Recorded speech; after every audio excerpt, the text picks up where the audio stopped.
Let's improve English. आइए सभी सीखते हैं कुछ रोज हमारी लाइफ में काम आने वाले हिंदी सेंटेंसेस का इंग्लिश ट्रांसलेशन। उसे कभी नाराज मत करना। Never let her down. यहाँ पर लेट डाउन एक फ्रेजल वर्ब है। इस फ्रेजल वर्ब का मतलब होता है किसी को नाराज कर देना, किसी को डिसअपॉइंट कर देना। लेट डाउन, उसके बीच में हमने हर लगाया क्योंकि एक लड़की की बात हो रही है। नेवर का मतलब कभी भी नहीं, कभी नहीं। नेवर लेट हर डाउन, उसे कभी भी नाराज मत करना। प्रैक्टिस करने के लिए आप इस सेंटेंस को कई तरीकों से बना सकते हैं, जैसे कि मैं तुम्हें कभी नाराज नहीं करूंगा। I will never let you down. Please कभी भी मुझे नाराज मत करना। Never let me down. इस तरीके से उसने हमेशा मेरा साथ दिया है।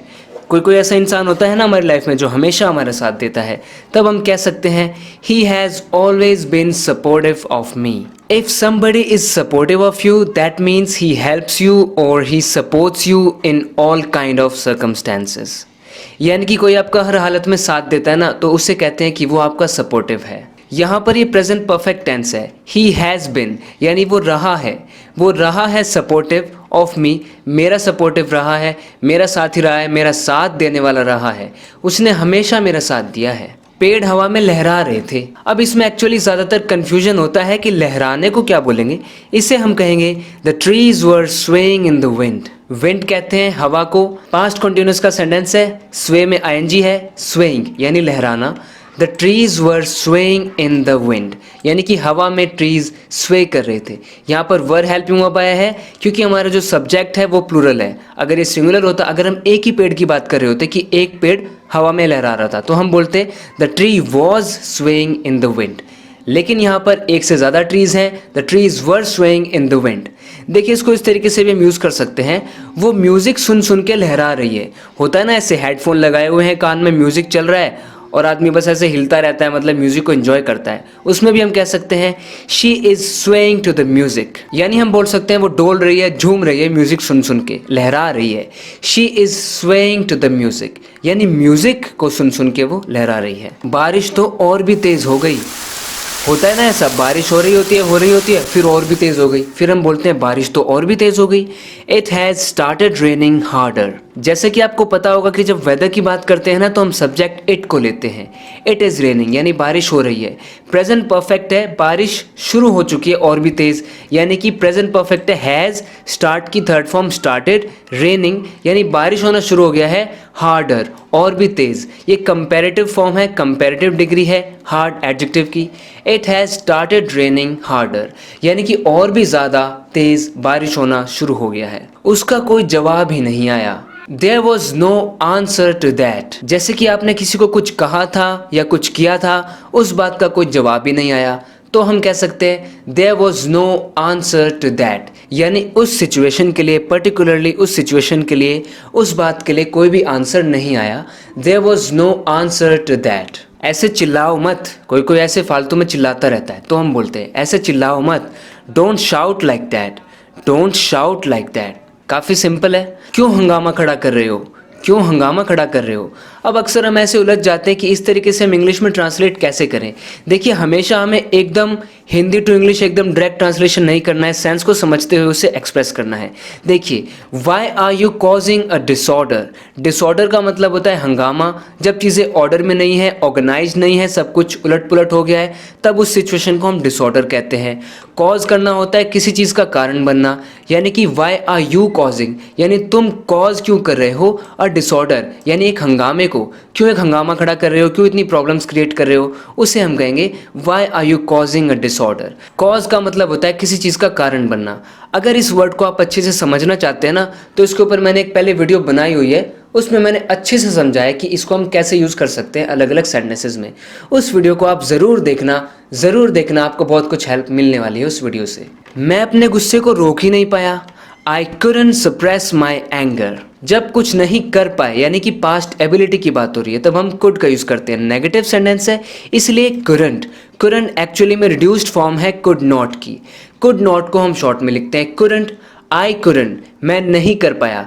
क्या नहीं कर पाया मैं? सप्रेस नहीं कर पाया। और सप्रेस करने का मतलब होता है कंट्रोल कर लेना, दबा लेना, यानी कि मैं कंट्रोल नहीं कर पाया, रोक नहीं पाया किस चीज़ को? माई एंगर। तो माई एंगर यहाँ पर एक ऑब्जेक्ट का काम कर रहा है, यानी कि आई है सब्जेक्ट और वर्ब क्या है सप्रेस, यानी सप्रेस करना। किस चीज़ को सप्रेस किया जा रहा है, एंगर को, तो एंगर यहाँ पर ऑब्जेक्ट है। तो अगर आप ग्रामर को अच्छे से समझ जाएंगे, स्ट्रक्चर को अच्छे से समझ जाएंगे ना, तो इस तरीके के काफ़ी सेंटेंसेस बना सकेंगे, वो भी without making any kind of mistakes. बस से उतर के मुझे कहाँ जाना है, जैसे कि आपको कोई डायरेक्शन दे रहा है कि ऐसे जाना, वैसे करना, वहाँ जाना, तब हम पूछते हैं ना बस से उतर के मुझे कहाँ जाना है, हम कहेंगे where do I have to go after getting off the bus. Where do I have to go यानी कि मुझे कहाँ जाना है आफ्टर गेटिंग ऑफ द बस।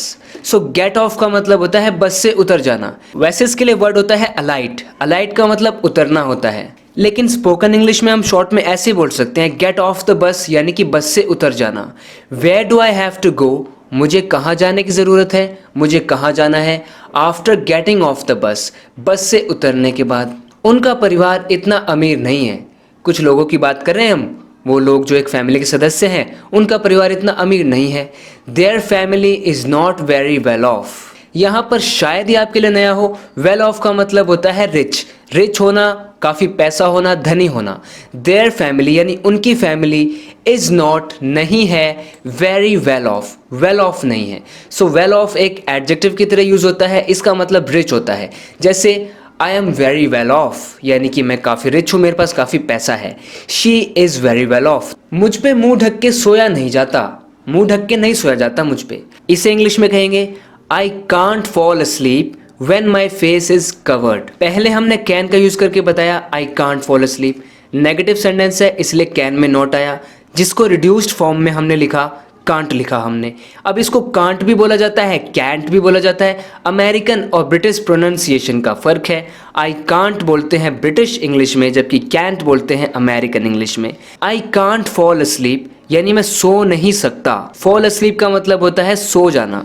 व्हेन जब, माई फेस मेरा चेहरा इज कवर्ड, कवर्ड है यानी ढका हुआ है, यानी मुझ पे मुंह ढक के नहीं सोया जाता, मुंह ढक के मैं नहीं सो सकता। वो तभी मान गया। आपने किसी को कुछ कहा और वो तभी मान गया। ही इमीडिएटली अग्रीड। सिंपल पास्ट है अग्री की सेकेंड फॉर्म। इमीडिएटली का मतलब है फौरन, तभी। एडवर्ब है यहाँ पर ये। ही इमीडिएटली अग्रीड यानी फटाफट से उसने एग्री कर लिया। अभी देखिए कुछ लोग इसमें ये भी कह सकते हैं कि क्या इसको हम ऐसे बोल सकते हैं ही अग्रीड इमीडिएटली, यानी कि इमीडिएटली को अग्री के बाद भी लगा सकते हैं क्या हम? जी हाँ, हम ऐसे लगा सकते हैं। आप इस एडवर्ब को प्लेस कर सकते हैं वर्ब के पहले भी और वर्ब के बाद भी। ग्रामेटिकली करेक्ट किसको समझा जाता है? अगर आप वर्ब के बाद लगाएंगे एडवर्ब को।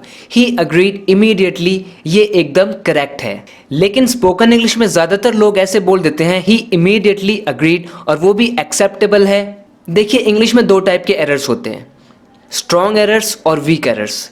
तो ये एक वीक एरर है। स्ट्रॉन्ग एरर मतलब जो बड़ा ग्रामर एरर है उसको बिल्कुल भी हम गलत नहीं रख सकते हैं, और एक होता है वीक एरर जो गलत भी रहेगा तो एक्सेप्टेबल है, इतना ज़्यादा बड़ी प्रॉब्लम की बात नहीं है, इतना बड़ा इशू नहीं है। सो अगर आप कॉम्पिटिटिव एग्जाम्स की तैयारी कर रहे हैं तब आपको एकदम सही होना पड़ेगा। तब आप क्या करेंगे? अग्री के बाद ही लगाएंगे इमीडिएटली को। He agreed immediately. मैं चकरा गया जब तुम्हें देख नहीं पाया। अब यहाँ पर चकरा गया को कैसे कहेंगे?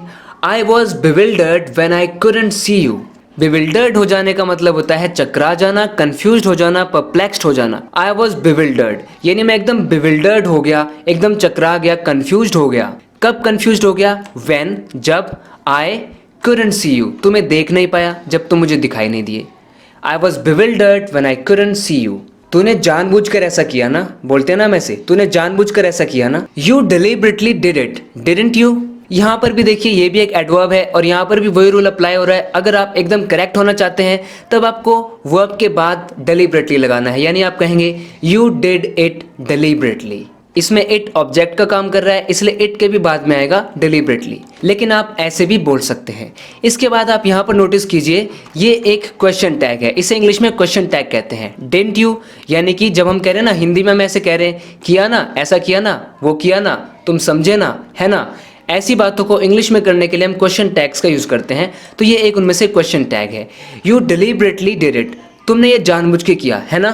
डिडंट यू इस तरीके से क्वेश्चन टैग है। फ्यूचर में पॉसिबल है कि मैं कभी ना कभी क्वेश्चन टैग्स पर भी लेसन ज़रूर लेकर आऊँगा, क्योंकि ये बहुत ज़्यादा इंपॉर्टेंट है, बहुत ज़्यादा मस्त चीज़ है ये आपके इंग्लिश कन्वर्सेशन को बेटर बनाने के लिए, और आप और भी ज़्यादा अच्छे से और बहुत ज़्यादा कंफर्टेबल होके कन्वर्स कर सकते हैं। फिर वो पूरी तरह गलत नहीं है, पूरी तरह से वो गलत नहीं है। He is not completely wrong, he is not completely wrong. मुझे वहाँ किसी भी हालत में पहुँचना है। कभी कभी ऐसी ऑब्लिगेशन होती है हमारे ऊपर कि भाई कुछ भी हो जाए, किसी भी हालत में मुझे वहाँ पहुँचना है। कह सकते हैं I have to reach there in any circumstances, या फिर I have to there there anyhow, या आप कहें इन एनी सर्कमस्टेंसेस, या फिर आप कहें एनी हाउ, दोनों में से एक बोल सकते हैं। I have to reach there in any circumstances. अब यहाँ पर फिर से आप ध्यान रखिए, मैंने सर्कमस्टेंसेज बोला है। हो सकता है आपने सीखा हो इसे सर्कमस्टांसेस बोलना, आपने किसी को ऐसे सुना हो, या आपने अपने टीचर को ऐसे सुना हो, या आप हमेशा ऐसे बोलते हो। तो देखिए, मैं आपको फिर से बता दूं कि ये भी वही फ़र्क है अमेरिकन और ब्रिटिश इंग्लिश का। जबकि अमेरिकन इंग्लिश में इसे बोलते हैं सर्कमस्टेंसेज, ब्रिटिश इंग्लिश में इसे कहा जाता है सर्कमस्टांसेस। आप दोनों में से कोई भी एक प्रोनाउंसिएशन का यूज़ कर सकते हैं, both are correct. I have to reach there in any circumstances, यानी किसी भी हालत में कुछ भी हो जाए, कैसे भी कंडीशन आ जाए, मुझे वहाँ पहुँचना ही है। इसको आपको और भी अच्छे से समझाने के लिए देखिए एक और एग्जाम्पल। किसी भी हालत में उसे यहाँ लाओ, bring him here in any circumstances. Again यहाँ पर भी आप एनी हाउ लगा सकते हैं। ब्रिंग हिम हेयर, उसे यहाँ लाओ, एनी हाउ, कैसे भी, या फिर आप कह रहे हैं इन एनी सर्कमस्टेंसेस, किन्हीं भी हालातों में उसे यहाँ पर लेके आओ। क्या कह रहे हो? जैसे किसी ने कुछ अजीब सी बात कह दी, बहुत बड़ी सी बात कह दी, अरे यार होश में आओ, क्या कह रहे हो तुम? हम कह सकते हैं come to consciousness, what are you saying. So consciousness का मतलब होता है अवेयर होना, होश में होना। ज़रूरी नहीं है कि आप फिजिकली एकदम बेहोश हो सकते हो। एक तो आप फिजिकली बेहोश हो कि आप एकदम आंखें बंद हैं आपकी और आपको कुछ पता नहीं चल रहा आपके आसपास क्या हो रहा है। एक तो वो होता है फिजिकली। आप मेंटली भी अनकॉन्शियस हो सकते हो, जैसे कि आप जगे हुए हो, आपकी आंखें खुली है, आप सब कुछ सुन रहे हो, लेकिन कहीं और ही खोए हुए हो, तो उसे भी अनकॉन्शियस होना बोल सकते हैं। तो वो कुछ कह रहा है और पता नहीं अजीब सी बात कर रहा है, पागलों जैसी बात कर रहा है, तो हम उसे कहते हैं ना, होश में आओ यार, come to consciousness, what are you saying, क्या कह रहे हो तुम। प्रेजेंट कंटिन्यूअस है, इसलिए व्हाट आर यू सेइंग, से में आईएनजी आया है। तुमने मेरे मैसेज के जवाब में कुछ कहा क्यों नहीं? Why didn't you say anything in response to my message? Why didn't you say anything? तुमने कुछ भी क्यों नहीं कहा? सिंपल पास्ट है जिसमें हम हेल्पिंग वर्ब डिड का यूज करते हैं। नेगेटिव है इसलिए डिड नॉट की reduced form didn't. Why didn't you say anything? तुमने कुछ भी क्यों नहीं कहा? In response to my message, मेरे मैसेज के रिस्पॉन्स में रिस्पॉन्ड क्यों नहीं किया, कुछ जवाब क्यों नहीं दिया? तो फ्रेंड्स, मैं आपके लिए बहुत मेहनत कर रहा हूँ, रोज़ अलग अलग लेसन्स आपके लिए लाता रहता हूँ। आप भी मुझे सपोर्ट ज़रूर कीजिए, तभी तो मुझे मोटिवेशन मिलेगी, ताकि मैं आपके लिए इसी तरीके से काम करता रहूँ और आपको बहुत ज़्यादा नॉलेजेबल और फ्रूटफुल लेसन्स देता रहूँ। इसी तरीके से अपने इंग्लिश को इम्प्रूव करते रहने के लिए, नए से नया कुछ ना कुछ सीखते रहने के लिए लेट्स इम्प्रूव इंग्लिश को सब्सक्राइब ज़रूर करना अगर आपने अभी तक नहीं किया है तो। ओके फ्रेंड्स, बात करते हैं नेक्स्ट वीडियो लेसन में। तब तक के लिए take care and bye bye.